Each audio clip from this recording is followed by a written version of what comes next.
नमस्कार, मैं हूँ राजेंद्र और आप देख रहे हैं आपका अपना कार्यक्रम फिर तुम याद आए। तो दोस्तों, आज हम बात करेंगे बॉलीवुड के पहले शोमैन जो अपने आप में पूरा सिनेमा थे। क्या आप जानते हैं कि राज कपूर साहब ने अपने ही स्टूडियो में 1 रुपए की नौकरी से शुरुआत की थी। राज कपूर ने 1935 में आई फिल्म इंकलाब से अपने करियर की शुरुआत की थी, लेकिन इस फिल्म में वह बाल कलाकार के रूप में दिखे थे।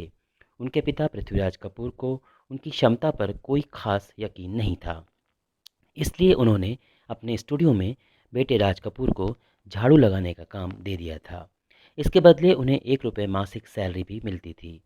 इसके बाद राज साहब को उनके पिता ने एक बार डायरेक्टर केदार शर्मा की फिल्मों के सेट पर बतौर क्लेपर बॉय काम करने के लिए भेज दिया था।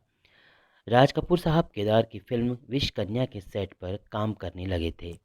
एक दिन शूटिंग चल रही थी और इस दौरान गलती से राज कपूर का चेहरा कैमरे के सामने आ गया था।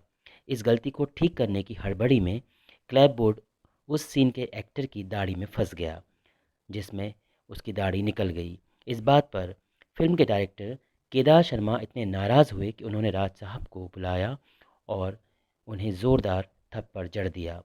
हालांकि बाद में उन्हें इस बात का बेहद अफसोस भी हुआ। अगले ही दिन सेट पर आते ही उन्होंने राज कपूर से अपनी फिल्म में काम करने के लिए कहा।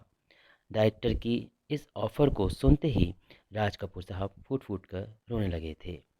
जिसके बाद फिल्म नीलकमल में केदार शर्मा ने उन्हें काम दिया और उन्होंने, यानी कि राज कपूर साहब ने, नीलकमल में बेहद शिद्दत के साथ काम किया और इसके बाद राज कपूर ने पीछे मुड़कर कभी नहीं देखा।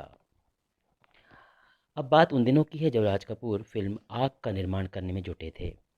पृथ्वीराज कपूर और राय बहादुर करतारनाथ मल्होत्रा के बीच अच्छे संबंध थे, इसलिए दोनों ने फैसला किया कि राज कपूर और कृष्णा की शादी करा दी जाए। ये बात पता चलते ही राज कपूर होने वाली पत्नी को देखने उनके भाई प्रेमनाथ के घर चले गए।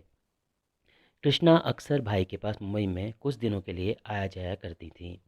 जब राज साहब वहां पहुंचे तो सफ़ेद साड़ी पहने कृष्णा जी सितार बजा रही थी, जिसे देखते ही राज कपूर साहब कृष्णा जी पर मोहित हो गए और कुछ दिनों बाद उन्होंने कृष्णा जी से शादी कर ली।